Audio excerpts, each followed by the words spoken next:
jangan ngelihat rezeki itu dari standar gaji doang gitu. Dan mereka nggak sadar gitu, semua yang mereka inginkan itu ada di pekerjaan yang mereka hindari. Mending gak usah kerja gitu. Dilabelkan sebagai pemalas, performance-nya rendah, mungkin karena manajernya sendiri, mungkin karena pemilik usahanya sendiri tidak memberikan satu ekosistem yang bisa bikin dia itu thriving. Halo semuanya, kembali lagi di podcast Suara Berkelas. Dan hari ini kita kedatangan lagi nih langganan kita selama ini, Ko Agus Leo Halim. Dan biasanya kita udah ngundang beberapa narasumber, tapi hari ini Ko Agus Leo balik. Welcome back. Halo semuanya. Menurut aku hari ini Ko Agus kita bakal bahas pembahasan daging banget. Karena ini relate sama yang nonton, yang Gen Z terutama. Dan ngomongin work ethicnya Gen Z ini. Dan aku baca artikel yang katanya Gen Z ini lebih milih nganggur ya Ko ya. Daripada harus bekerja di bawah tekanan, daripada mereka bekerja nggak happy.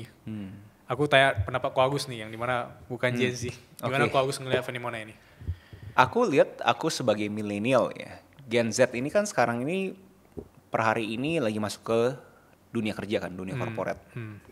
Dan banyak fenomena-fenomena terhadap Gen Z, katanya males lah, susah diatur segala macam. Tapi kalau aku bisa ingat-ingat pas aku tahun 2010 mulai kerja, itu juga sama loh. Kerja corporate tahun 2010 ada stigma negatif terhadap milenial. Dimana dibilangin milenial itu mau apa-apa serba cepet. Mereka itu kalau kerja harus berdasarkan passion. Nah, itu viral banget. Bahkan sampai ada satu klip terhadap milenial itu malas, yaitu si Simon Sinek yang bukunya Start With Why. Dia tuh kasih tahu bahwa milenial itu emang kerja tuh harus berdasarkan passion. Kalau misalnya passion nggak mau kerja gitu. So, sangat umum banget orang-orang yang masuk ke dunia kerja di umur 20-an ini dilabelkan menjadi sesuatu yang seakan-akan susah banget diaturnya. Jadi aku ngapain mengeneralisasi semua Gen Z, Gen Z. Aku nggak pengen kayak terkesan sesuatu fenomena yang beda banget.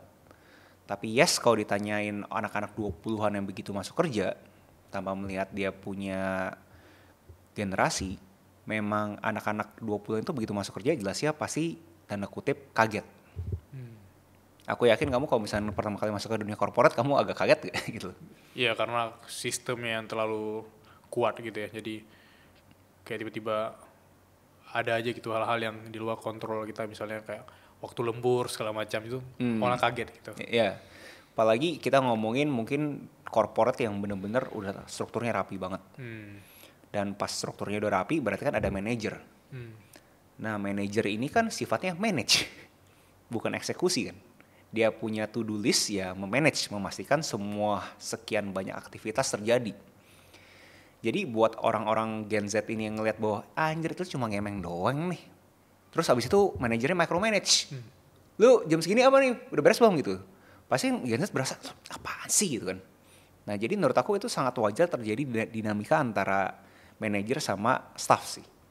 Nggak cuma dalam konteks Gen Z atau nggak Gen Z, menurut aku semua orang pasti pernah punya perasaan itu kalau misalkan berasa manajernya itu cuma bisa ngemeng doang. Jadi orang-orang yang ngatain Gen Z malas segala macam, menurut aku harus bisa refleksi juga ke diri sendiri. Apakah sebenarnya gue melakukan suatu hal yang bikin dia itu akhirnya dimotivasi? Apakah gue sudah menciptakan ekosistem yang bikin dia itu thriving, bikin dia itu udah bisa jalan sendiri? Kalau ternyata emang dia per hari ini masih dilabelkan sebagai pemalas, performance-nya rendah, mungkin karena manajernya sendiri, mungkin karena pemilik usahanya sendiri tidak memberikan satu ekosistem yang bisa bikin dia itu thriving. So, aku sebagai yang bukan Gen Z, justru malah mengajak para pemilik usaha atau manajer coba refleksi dulu. Yakin gak lu udah ngelakuin semua hal untuk bikin Gen Z itu bisa thriving? Kalau lu klaim bahwa udah bro gue udah ngelakuin A, B, C, D, F, G, tapi tetap aja lah datangnya telat lah, gak disiplin melakukan to-do listnya dia, kagak bisa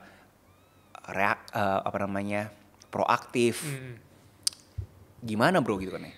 Nah dari sana kan berarti emang dari sisi Gen Z-nya itu mungkin emang gak cocok sama kerjaannya. Dan itu pun menurut aku gak bisa disudutkan dalam generasi Gen Z doang. Maksudnya siapapun kalau misalkan udah gak cocok sama dia punya kerjaan, ya harusnya saatnya move on dong gitu. Jadi gak usah baperan sih menurut aku ya. Kamu sendiri sebagai Gen Z yang udah di dunia perusahaan korporat sendiri, kamu punya komentar di generalisasi bahwa Gen Z itu gak bisa kerja dan malas bagaimana? Aku relate dalam konteks mungkin kita ini punya perasaan kayak nggak mau diatur gitu. Tapi itu nggak mungkin dong kita kerja sama orang tapi kita nggak diatur. Makanya sekarang aku notice banyak teman-teman aku itu baru kerja setahun 2 tahun di corporate atau di startup, itu mereka keluar dan milih jalan karir yang mereka tuh solo banget nih. Makanya ada yang namanya solopreneurs gitu. Ada teman-teman aku yang kayak jalan-jalan ke luar negeri dengan konten, terus ngasilin duit dari konten tersebut. Ada yang affiliate atau apapun itu. Tapi aku notice nggak semua orang bisa kayak orang-orang yang jalan ke luar negeri tadi. Ada orang yang masih ngeluh bahwa ya udah deh aku mending gak usah kerja gitu. Aku relate ke konteks teman-teman aku yang mending gak usah kerja. Mereka mikir bahwa solusi untuk bahagia yaitu dengan tidak bekerja gitu. Makanya tadi aku mikir bahwa yang 41% tadi dari data tadi kan sebenarnya bukan nggak mau kerja, tapi mereka memilih untuk benar-benar solopreneur atau benar-benar nganggur daripada tidak bahagia. Kata kunci kan orang-orang Gen Z ini cari bahagia kok. Mereka mending ke Bali healing kan, cari bahagia. Setelah mereka pulang mereka pikir udah bahagia, padahal nyata enggak gitu. Jadi menurut aku yang harus dipelajari ya oleh Gen Z ini yaitu gimana caranya mempelajari kekuatan mental. Karena aku rasa balik lagi kelemahan mereka itu di kekuatan mental. Baru dijelasin dikit atau mereka sebenarnya cuma ditegur sama atasannya, mereka udah bilang wah atasan aku marah bikin quotes sekarang di Instagram posting dan atau mikir wah baru ditegur mereka nganggap itu marah langsung mikir wah resign. Padahal udah sebulan kerja. Ini nih yang aku sering temukan di lingkungan kerja aku terutama bareng Gen Z yang apa-apa tuh solusinya resign kan. Padahal atasan aku pernah bilang apa-apa tuh solusinya komunikasi kan. Komunikasi dan nggak semua Gen Z menyadari bahwa pentingnya komunikasi sih. Itu sih yang menurut aku penting. Ya kalau ngomongin itu kan tadi lebih ke jenjang karir ya. Orang tuh jenjang karirnya pengen ke corporate world di mana dia naikin terus dia punya jenjang karir atau justru dia pengen usaha sendiri gitu nih. Oh iya. Itu menurut aku pilihan hidup ya. Tapi kalau kamu ngomongin stres, aku berani klaim jangan terkesan kayak solopreneur yang kamu bilang itu bikin usaha sendiri, freelancer atau apapun itu nggak stres loh. Iya benar. Maksudnya jangan terkesan kayak sekarang itu stress free gitu. Iya. Kita kalau ngomongin pro dan kontra, jelasnya kalau misalkan pro, tadi kamu udah ngomong ya, solopreneur bisa kerja semua dia segala macam ya. Tapi kita harus mikir juga dalam konteks stresnya apa nih? Pasti ada kontranya dong. Kontranya adalah pasti duitnya kagak pasti setiap bulannya dapat.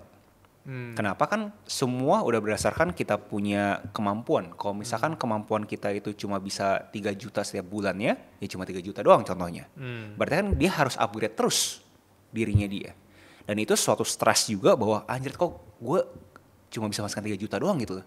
Kalau misalkan gue cuma masukkan 3 juta, mendingan gue kerja sama orang aja lah. UMR Jakarta langsung 5 juta gitu kan. So jadi menurut aku kita Gen Z yang pengen mempunyai aspirasi sendiri itu menurut aku bagus. Tapi jangan sampai ke distorsi kayak seakan-akan itu gak ada stres, itu ada stres tersendiri juga. Dan kamu bilang tadi mau jalan-jalan segala macam. Kita tahu lah ada tren yang namanya WFA, work from anywhere. Kalau dulu kan WFH pas lagi COVID kan nih. Tapi sekarang lagi zaman namanya WFA, work from anywhere.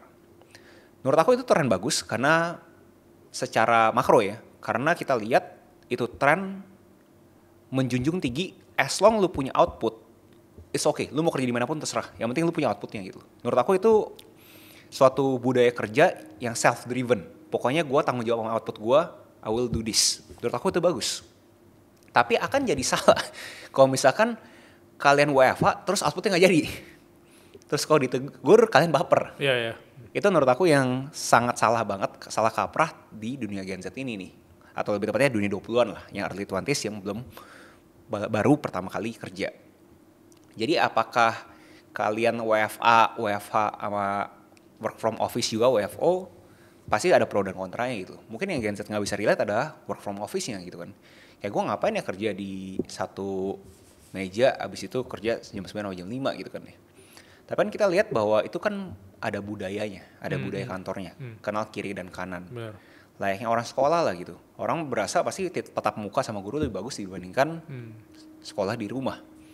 Tapi akan ada satu jenjang karir pastinya lebih efisien kalau misalnya kalian di rumah. Yes. Atau lebih tepatnya anywhere gitu. Tapi sebelum kalian menuju keterampilan di mana kalian itu bisa ngerjain semua itu dimanapun kalian pas lagi mobile, menurut aku kalian harus mikir dulu bahwa oke deh gue coba belajar dulu deh di kantor seperti apa gitu. Dan punya bos itu kalian lihat dari sisi negatifnya ya, dimana bos itu bawel, instruksi, kadang-kadang micromanage, minta-minta kerjaan gitu kan. Tapi harus lihat dari sisi positifnya juga bahwa itu enak loh, masih ada satu bos yang kayak seakan-akan ya gue punya tanggung jawab ke dia doang gitu. Kalau misal lu usaha sendiri, lu tanggung jawab sama diri lu sendiri sama market. Kalau misalkan market itu kagak suka malu, ya lu nggak bisa ngomong sama bos lu kayak market nggak suka malu terus bilang oh ya udah gue resign, nggak mungkin dong. Karena nama lu langsung rusak kan. Sedangkan kalau misal lu masuk ke dunia corporate, seakan-akan lu tuh sembunyi di dalam perusahaan tersebut, atau lebih tepatnya belajar lah sampai lu udah siap menerima stres kalau misal lu sendirian. Karena kalau misal lu udah sendirian nggak bisa lu kita ngomongin sorry ya gue hari ini lagi ngamut nih, gue nggak bisa kerja, nggak selesai kerjaannya, sorry ya gitu ya. Terus market apa peduli? Market pasti berasa gue udah bayar lu nyet 1 juta gitu loh. Lu pastiin hari ini selesai sesuai dengan apa yang lu ngomongin gitu loh. Dan menurut aku itu yang privilege yang orang nggak bisa lihat sih di dunia corporate. Apakah ada yang eksploitasi di dunia corporate? Jelasnya ada lah. Layaknya semua hal kita nggak bisa diorganisasi. Tapi kita harus punya kecerdasan emosional bahwa kita lihat dunia corporate itu ada seluk-beluk yang harus kita mengerti dahulu, memahami dahulu, bukan cuma mengetahui. Baru kita paham itu semua, baru kita bisa jadi solopreneur. Apakah sekarang Gen Z mau langsung jadi solopreneur? Boleh gak kok? Boleh aja. Tapi ya sekali lagi, terima lu stresnya lu. Karena kalian kagak ada pintu belakang kasih tau bahwa sorry gue gak mau. Dan ngomongin kayak tadi ada jenjang karir, terus ada juga orang yang kayak mending solopreneur. Aku mikirnya gini kok, karena di konteks lingkungan kerja mungkin ada orang yang kayak mau dapetin gaji doang, tapi ketika dia dapat gaji terus ada hal-hal yang nggak sesuai dengan dia, mungkin dia pingin A, tiba-tiba bosnya pingin B, kenapa harus solusinya langsung resign? Padahal untuk proses cari kerja baru kan nggak gampang. Dan pembahasan-pembahasan yang sering muncul di tempat kerja ketika lagi burn out banget kan langsung mau resign deh gitu. Lu mau resign kapan lu pembahasan gitu. Dan itu menurut aku bukan suatu solusi yang menarik ya, atau solusi yang benar-benar efektif. Karena per hari ini aku notice bahwa kenapa kita nggak nyaman atau kita benci pekerjaan kita, karena kita nganggap bahwa pekerjaan itu nggak sesuai dengan kita punya goals gitu. Misalnya ada orang yang goalsnya itu jadi businessman, dia malah kerja di warnet gitu, atau dia kerja di tempat yang dia nggak sesuai dengan dia punya goals, makanya dia burn out, makanya dia benci pekerjaan dia. Karena menurut aku sampai hari ini jangan benci pekerjaan kita sendiri ya, karena kebutuhan kita itu dan rezeki kita justru datang dari pekerjaan yang kita lakukan gitu. Dan banyak orang mikir bahwa nggak suka deh pekerjaan, karena balik lagi kok kalau kita nggak nyaman atau kita benci pekerjaan kita, itu nggak sesuai dengan kita punya goals gitu. Dan makanya ada quotes dari Naval yang aku suka banget ya. Dia bilang bahwa do the things that feels like play and looks like work gitu. Orang ngelihat dari luar bahwa wah kita nih hustling banget, kerja keras banget ya, capek gak tuh gitu. Padahal kenyataannya kita ngerasainnya kayak play kan, kayak playing games gitu. Dan itu menurut aku kalau ada anak Gen Z yang dapat feel seperti itu tuh kalian susah untuk mikir resign, kalian susah untuk mikir bahwa solusinya healing gitu. Tapi kalian justru keep going karena itu goals kalian gitu. Ya mungkin contohnya kayak orang masak lah ya. Iya. Orang masak kayak terkesan anjir tuh PR banget ya gitu ya. Tapi buat orang yang lagi benar-benar yang suka masak pasti berasa ini gue berkarya gitu kan. Bukan lagi bekerja, di mata lo mungkin gue bekerja gitu, tapi buat gue tuh berkarya. Itu aku bisa komentar orang yang bisa kayak gitu tuh orang yang beruntung buat aku. Yang ketemu irisan itu menurut aku nggak banyak gitu. Itu kenapa aku suka banget sama bukunya si Cal Newport yang Be So Good That They Cannot Ignore You. Yes. Dia argue bahwa jangan ngomong Gen Z doang lah ya, menurut aku semua orang pasti pengen kerja dengan passionnya kan. Dia bilang bahwa passion itu sebenarnya bisa dicari. Dicarinya itu dalam konteks ditumbuhkan lebih tepatnya. You can grow your passion. Maksudnya lu bisa kejar dulu keterampilannya lu sampai dalam banget. Habis itu keterampilan tersebut jadi high income skills, pendapatan tinggi, passionnya keluar juga di sana. Jadi dia berasa bahwa lu mengejar passion itu mungkin mulai dari lu punya kontribusi. Kontribusi lu udah tinggi, menghasilkan uang, passion lu juga bisa keluar. Jadi dibandingkan lu mengejar passion yang tanda kutip abstrak segala macam, mendingan lu kejar dulu keterampilan gitu. Nah keterampilan tersebut bisa akhirnya jadi rasa berkarya, rasa lagi jadi seniman kasarnya, kerennya. Itu udah privilege luar biasa sih. So aku berani komentar, nggak banyak orang bisa kayak gitu. Karena orang pasti berasa ini udah nggak suka ya udah gue pindah gitu. Gue nggak suka aku pindah gitu. Apalagi mungkin orang-orang di sini yang mungkin bisa relate adalah orang-orang yang berkecimpung di fungsi usaha, bisnis unit usaha yang ngomonginnya divisi keuangan. Mungkin pasti mereka berasa ya gue mau ngomongin apa gitu kan. Tapi kalau misalnya kalian perdalam ilmu keuangan lebih dalam lagi gitu kan, kalian akan merasakan suatu hal yang kalian itu berasa kalian itu play.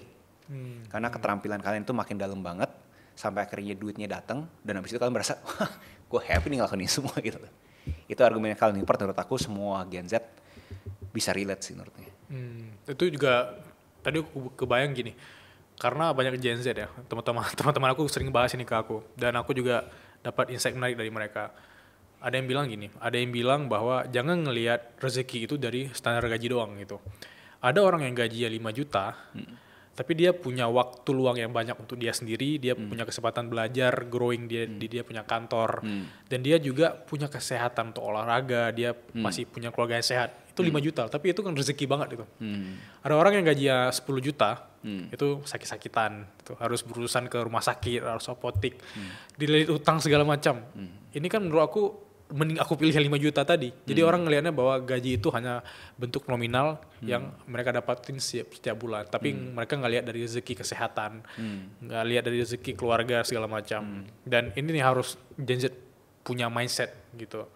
Makanya aku pikir kadang walaupun aku kerja di let's say corporate world, tapi aku harus cari potensi nih. Let's say aku gaji aku nggak gede, tapi aku harus cari potensi sumber lain yang bisa juga dukung aku punya personal branding, dukung aku juga punya self improvement. Makanya aku mulai jual ebook digital product, aku mulai bikin konten lari yang dimana bisa endorse dengan produk-produk lari, dan itu aku pikir itu juga rezeki yang bisa kita syukuri gitu. Nah dari sini aku mikir di dunia kreatif ini, mungkin ini relate ke Ko Agus ya, karena di dunia kreatif juga ada potensi-potensi yang orang nggak sadar kan. Ada potensi-potensi yang orang mikir bahwa ya udah ngonten mah nunjukin muka, aku malu nggak pede gitu. Ko Agus ngelihat potensi apa nih yang mungkin di 2024 yang bisa kita lakuin, let's say 1 jam sehari deh kita lakuin, dan itu bisa mendatangkan sumber pendapatan baru ke kita, terutama Gen Z yang ngerasa bahwa nggak cukup gaji aku. Iya, kalau aku mungkin simple dulu ke kamu punya komentar, aku coba double klik terhadap duit 5 juta sama 10 juta, itu menurut aku pilihan hidup ya. Karena orang mungkin merasa bahwa 5 juta tapi gue gak stres sama 10 juta tapi gue stres banget, mungkin tetap ada yang prefer 10 juta. Karena dia berasa 10 juta itu mungkin bisa gue turunin, gue punya gaya hidup gitu. Tapi menurut aku itu agak susah lah. Jadi menurut aku itu pilihan hidup.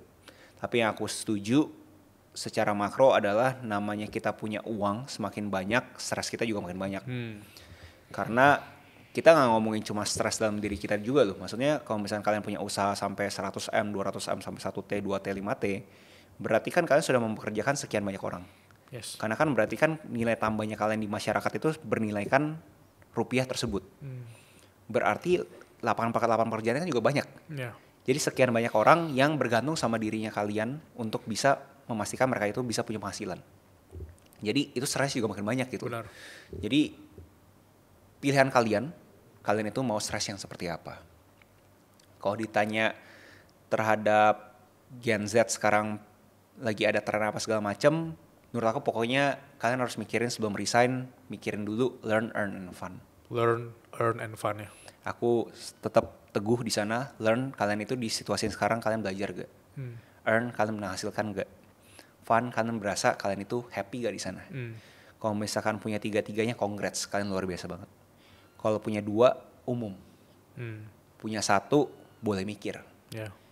Nggak punya 3-3-nya, kabur. Nah, kaburnya kemana nih? Kalau ditanya sekarang lagi ada tren apa? Bisnis yang sekarang yang tanda kutip lagi naik daun atau lebih tepatnya mungkin lagi trending adalah bisnis jualan digital produk. Ya. Apa itu produk digital? Adalah produk yang tanda kutip tidak kelihatan, yang biasanya berbentuk JPG, MP3, MP4, TXT, PDF, yang dikemas dalam e-book ataupun e-course atau semacamnya lah. Apakah itu cocok buat para Gen Z? Menurut aku juga dipertanyakan. Karena untuk jualan produk digital, itu berarti kalian harus punya kompetensi. Karena jualan produk fisik kan susah loh. Yeah. Apalagi produk digital yang kagak kelihatan gitu. Menurut aku tuh luar biasa susahnya juga gitu. Jadi apakah ini cocok buat Gen Z? Kalau kalian punya kompetensi tinggi, punya jam terbang tinggi, aku rekomendasiin kalian ngelakuin bisnis produk digital ini. Tapi kalau produk digital ini, cara untuk orang tahu kita jualan itu gimana? Iya, jadi kalau misalnya produk digital kan beda yang produk fisik. Produk digital tuh produksinya sekali. Contoh kita bikin satu e-book gitu kan ya. Tapi bisa jual berkali-kali.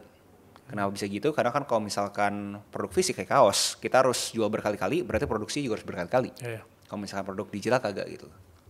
Dan gimana caranya kita kasih taunya? Namanya juga digital.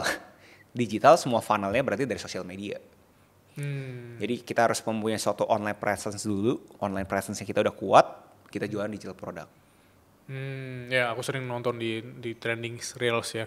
Ada orang-orang yang kayak ibu rumah tangga gitu ya.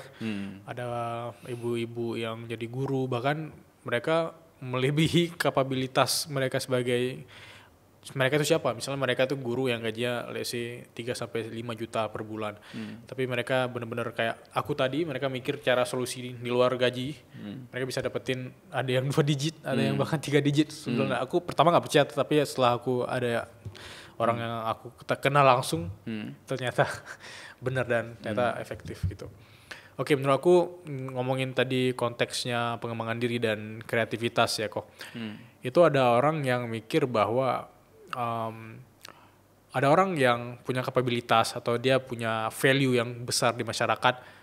Itu kalau dia, biasanya kan mereka buka kelas ya. Mereka buka kelas atau mereka itu ingin sharing, mereka punya journey ke orang-orang atau followers mereka. Itu kenapa ada sentimen-sentimen di kolom komentar aku temukan, ujung-ujungnya buka kelas. Ini orang ngomong terus buka kelas. Itu aku nggak tahu sentimen itu karena aku nggak relate. Kira-kira kalau aku sebenarnya kenapa? Iya, kamu kan tadi ngomong Naval ya. Yeah. Naval juga udah ngomong katanya earn with your mind, not with your time. Mungkin agak aneh, tapi poin besarnya adalah kalian kalau mau menghasilkan itu jangan dari waktunya kalian. Kalau kalian masih jualan waktu, ya kalian bakal linear sama waktunya kalian. Kalian pengen, kalian punya penghasilan itu tidak dikontekskan ke kalian punya jam kerja. Jadi earn with your mind. Nah, salah satu caranya adalah untuk kalian itu mempunyai suatu produk yang tidak dikontekskan kalian itu lagi jam kerja atau bukan. Contoh lagi tidur pun orang itu masih bisa akses produk tersebut. Contohnya apa? E-course. E-course, ya. E-course kan jualan kelas itu. Tapi kan e-course itu adalah yang dijual informasi kan ya. Informasi yang diprodukan. Jualan informasi sayangnya sangat gampang untuk dinyinyirin. Karena informasi banyak yang bilang ya di Google juga ada kok, kenapa gue harus lewat mulutnya lu? Nah berarti kan harus justifikasi mulutnya informasi ini keluar dari mulut siapa kan? Oh iya. Kalau misalkan mulutnya bukan siapa-siapa, tanda kutip, pasti berasa kayak, ngapain lu kayak gini? Lu gak bener nih ngomong kayak gini, scam nih, MLM nih gitu. Yeah. So ditanya sentimennya datang dari mana sih? Dari profilnya sih. Kalau misalnya profilnya itu contoh orang yang udah berkompetensi, yang udah mempunyai karya yang orang-orang bisa relate dan orang-orang bisa lihat, pasti orang juga gak berani ngomong apa-apa. Tapi pas dilihat bahwa anjrit nih orang siapa nih, muka aja gak kelihatan gitu, pasti orang pasti sentimennya negatif. Tapi ada juga yang tuh di kasusnya, ada orang yang kelihatannya personal brandingnya bagus banget ya, terutama dalam konteks keuangan ya, trading dan segala macam. Itu bagus banget personal brandingnya, tapi ujung-ujungnya scam. Tapi ketika ada orang yang masih bertahan, personal brandingnya bagus, orang belajar dari yang pertama tadi. Mereka notice juga yang lain, wah ini scam segala macam. Itu gimana ya? Aku malah kasihan orang-orang yang benar-benar pure atau real gitu. Ya itu namanya kalau ngomongin scam segala macam sih menurut aku mau bentuknya apapun, platformnya apapun pasti ada aja yang mau main jahat ya. Yeah. Jadi itu bakal terkoreksi sendiri di pasar. Orang-orang bakal notice siapa yang genuine, siapa yang beneran ada dagingnya, siapa yang scam, orang bakal tahu sih. Menurut aku nggak usah dipikirin terlalu banyak. Buat kalian denger sini dan pengen coba beli digital product ke orang, menurut aku coba dipikirin aja gitu loh. Apakah kalian yakin kalian tuh mau beli digital product yang terasosiasikan dengan orang seperti itu gitu loh. Tapi apakah ada penjual-penjual digital product yang tidak beretika, tidak bermoral? Ada sih. Oke. Jadi tadi aku ingat yang quotes dari Neville tadi yang dibilang on which you mind, not which you time. Aku kebayang bahwa ya kadang hidup ini nggak adil kok. Ada orang yang bekerja 7 jam sampai 10 jam sehari, 6 hari berturut-turut dalam seminggu, itu gajinya nggak gede atau pendapatannya nggak gede dibandingkan orang yang 2 jam atau 3 jam sehari, 4 kali seminggu. Kayak orang nge-gym setiap hari itu badannya nggak sebagus orang yang nge-gym paling seminggu cuma 2-3 kali gitu. Nah dari konteks perbandingan ini, aku rasa banyak Gen Z ngerasa bahwa ya elah aku ngapain kerja capek-capek di korporat ini, gajinya nggak segede teman-teman aku yang udah di dunia kreatif gitu. Apakah ini yang bikin anak-anak Gen Z ini nge-trigger bahwa resign, aku jadi solopreneur aja gitu? Mungkin sih kalau ditanya fenomena ini ada hubungan dengan dunia kreatif yang makin besar peluangnya. Karena siapa sih nggak mau, cuma nggak usah ngomong digital product lah ya, kita ngomongin endorsement lah yang semua orang harusnya bisa relate gitu kan ya. Dapat followers terus di endorse. Lu kerja cuma bikin video 30 detik dapat 10 juta 20 juta. Kayak siapa sih yang gak mau gitu kan nih. Benar. Jadi apakah itu ada kontribusi terhadap fenomena Gen Z sekarang? Menurut aku ada. Tapi ya balik lagi ke dunia kreatif itu negatifnya adalah berarti kalian punya income tuh gak bisa stabilize. Kecuali kalian benar-benar bisa bikin suatu sistem, kalian memproduksi, kalian punya diri, sampai akhirnya kalian punya produk yang bisa dijual terus-terusan. Itu baru bisa kalian stabilize.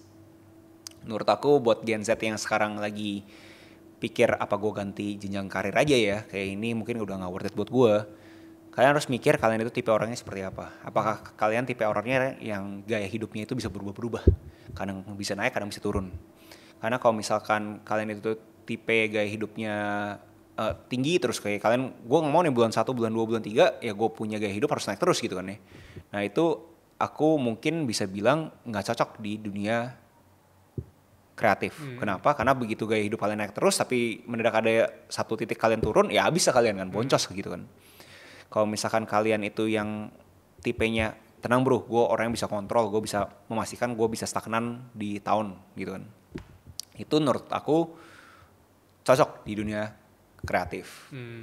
Kalau misalkan kalian yang tipenya harus jenjang karirnya gaya hidup naik terus, ya mendingan kalian di dunia korporat, karena setiap jenjang karir kan jelas nih. Oke, gaji lu 5 juta sekarang gitu kan. Oh, lu mau gaji lu 10 juta. Oke, lu butuh tas gue yang ini semua. Siap gak terima stresnya? Lu berasa lu kapasitas lu kuat gak?